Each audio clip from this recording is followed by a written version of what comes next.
one line I always liked was, I'm going to do today what other people aren't willing to, so I can do tomorrow what other people can't. I always loved that line of like whenever I'm training by myself, you know, kind of always like running lines like that through my head when I'm suffering. Like people aren't willing to do this right now. You're the only one in here.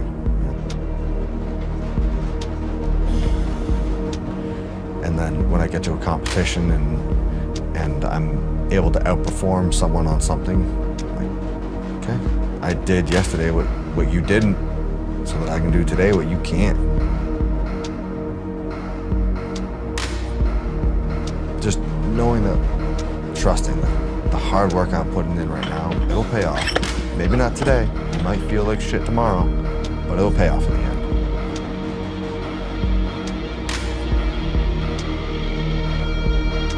What are you doing when no one's looking?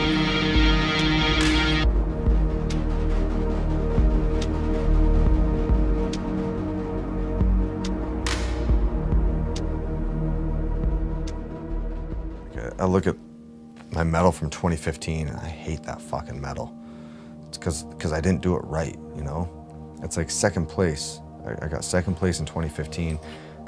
I should be proud of that result. I was the second fittest man in the world. But I just look at that and I'm just like, I fucking hate that year. Because I'm not proud of the effort I put in. I'm not proud of the corners I cut, you know? I really, like, 2014, I had the same results. 2014, 2015, I had the exact same results, completely different feeling about both seasons. 2014, I was so excited, I felt like I had won second place. 2015, exact same results, I felt like I had lost and gotten second place. Oh, it's just about the effort you put in, the expectations you set for yourself. And so 2016, you know, quit cutting corners, started doing it right, and the results showed for it. And so as long as I'm training, I'm going to keep trying to do it that way, and we'll see what the results reflect. Before the games, you know, it was still training because, you know, that's where my friends were. That's what they were doing type thing. Never taking it seriously, not putting in any long hours, you know. It was like hour or two in and out of the gym. That summer of the 2014 games, I was working full time. I had an engineering internship at an aerospace company, so you know that consumed a ton of time. And I think before that, like, I had never met any other games athletes in terms of like actually been with them outside of competition. So like, I always just assumed they were in another league, you know? I didn't know what they were doing for training. I didn't know what their home lives were like. I didn't know anything about them. So I just assumed they were these untouchable athletes. And then at the games, there's a couple different scenarios, you know, I kind of sit down, like athlete briefing, and I sat down next to one of the really good guys, and I remember kind of like, huh, you're my size. Like, and like, we're in little chairs and you kind of look at my quad next to theirs, and I'm like, oh, like our legs are the same size. Like, you're not like this superhero everyone has on a pedestal. Okay, like maybe I can compare with you. And I mean, rookie year of the games, I mean, you don't know what you're about to get hit with. But I mean, held up fairly well, made some really dumb mistakes, had some really good moments, and came out in the wash in second place. I was like, okay, I think I can do this. 2015 was just like being a dumbass. Ended up getting second again. But then by the 2016 season, you know, I kind of figured my stuff out, kind of figured out what I needed to do, what I needed to change for that upcoming season. You know, really dedicated myself. I wasn't in school anymore, so really dedicated everything, day revolved around my training.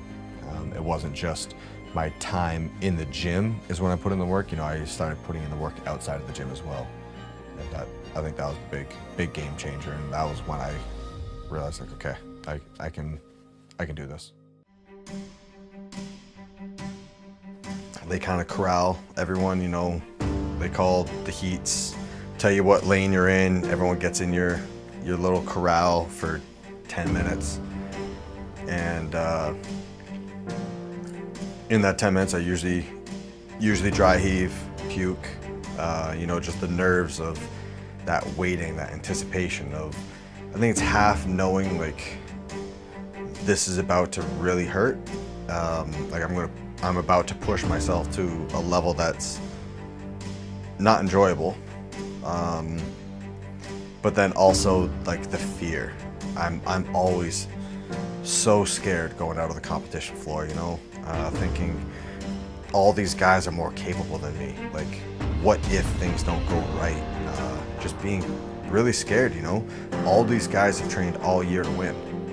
No one's showing up trying to win second place. Everyone's there to try to get first place. So that's pretty nerve-wracking to me. I don't want that fear to go away. I hate it. It's a very unenjoyable feeling, but at the same time, it's like when I'm scared that I'm not capable in a workout, I really focus,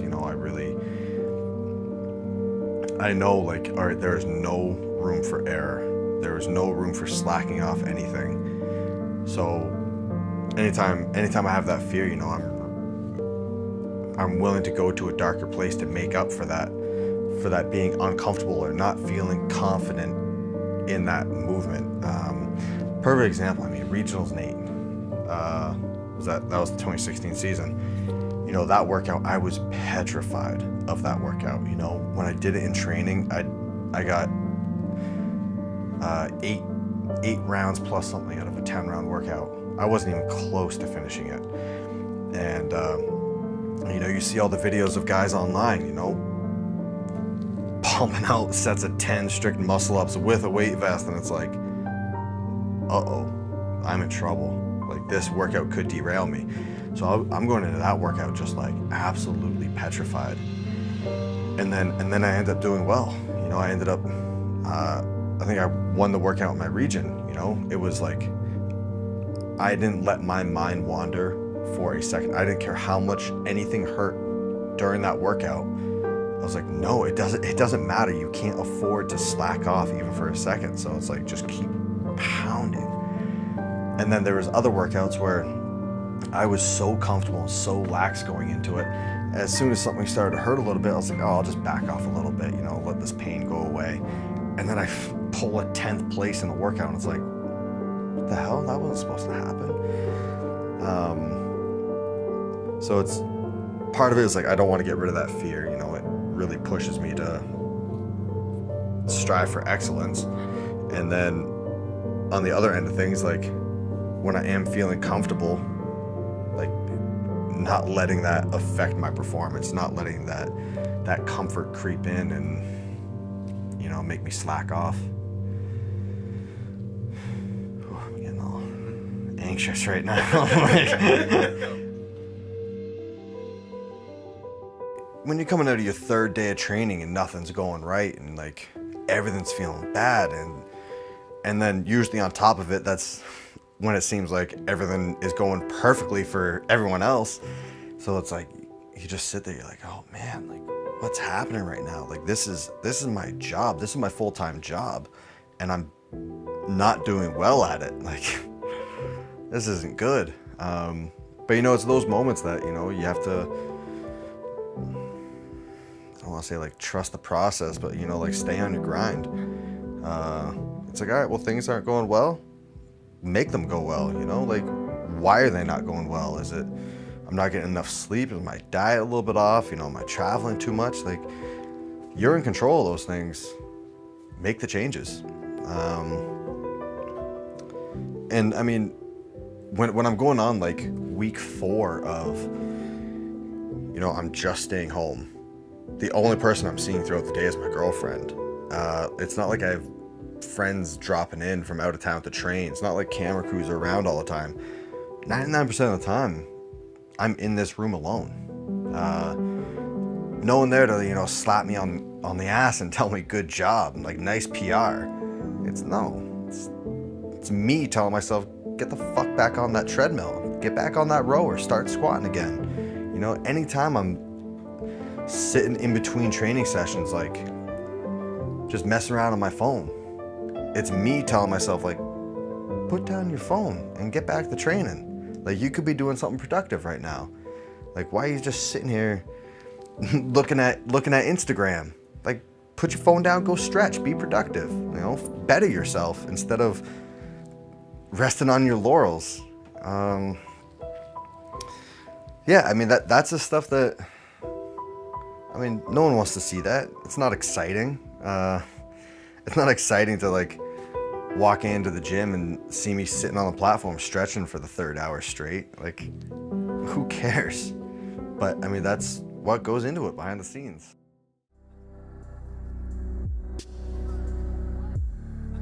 I think before it happened, I never really thought too much of what it would be like or what it should be like, anything like that.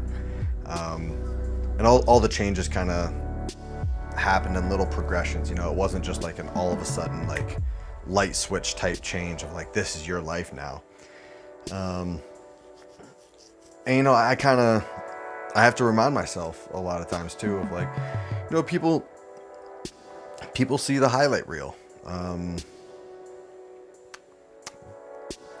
It's very rare that someone will post or like show the world the non-glamorous stuff, like the stuff that isn't sexy. The only posts that go up are the videos of PRs going up and the videos of when things are going well and when things are looking good. No one posts up the video of like, oh man, I have all these tears on my hands and I'm missing 245 snatches over here, and like no one wants to see that shit. I get a lot of messages of, like people see the footage of the games, see the footage of the 2016 games and they're like, oh, that's so cool. I'm like, you're looking at a 5-day window of my entire year. Like, that is just like a flash in the pan.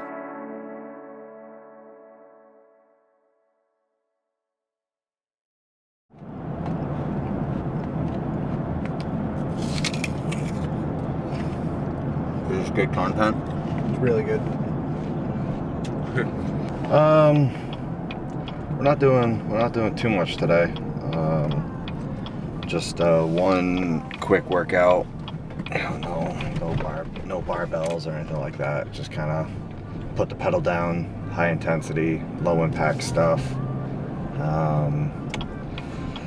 And then I'll squat tonight, but that's basically it.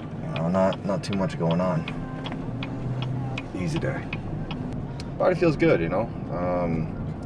kind of take these days of like, total workout time is like I can be in and out of the gym in an hour. So try to take a lot of that extra time that I don't usually have during the day. Just do body work. Stretch, roll out. I don't know, kind of fix any of the aches and pains that I've kind of accumulated over the last couple weeks. Make sure that next week, going into training, I'm feeling healthy, 100%. No aches and pains, just feeling good.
When I'm done with CrossFit, you know, I'm not going to try to stretch out my career longer than I should. You know, I don't want to stay in the game longer than I should. You know, I want to keep my health. I want to leave the sport still loving it. You know, like I did Olympic weightlifting for 10 years, and when I left the sport, I hated it. And you know, it kind of sucks because, you know what, I had a lot of great friends that I met over the years. You know, like I grew up with them. You know, started competing when I was 12 years old and had the same guys at every competition, and like we would train together, we'd get together in the off season. And I remember for a long time after I finished weightlifting, and it was really bad on my part that because of my resentment against weightlifting, I didn't want to hear from them. I didn't want to see them because it just brought up my bad blood. Whether that was jealousy, envy, and just kind of disappointed in the way things worked out for me. So, you know, I've kind of reached back out and kind of rekindled a lot of those friendships, but, you know, at the time it just wasn't happy for me. So, you know, the day that I decided to stop competing in CrossFit, you know, I want to make sure that I'm still happy. You know, I don't want to leave any bad blood, you know.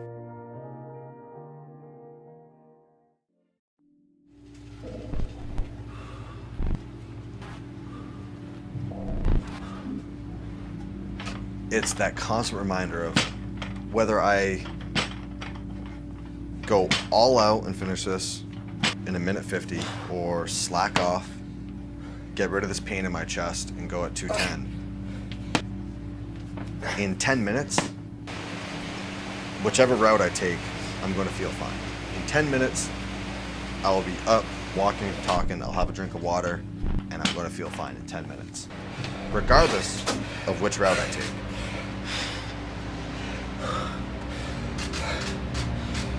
But which one is going to make me feel better about the effort that I put forth that day? You know, if I slack off, add 20 seconds to my total time, I'm gonna leave the gym that day thinking like, man, I didn't really give everything I had today. Like, next time. Or I can push myself to the limit where, like, as soon as I see that finish on the screen and just like collapse. 10 minutes later, when I'm having my drink of water, I'm gonna think, man, I'm proud of myself. I'm proud of that effort I put in today. I did everything I could today to push myself to that final goal.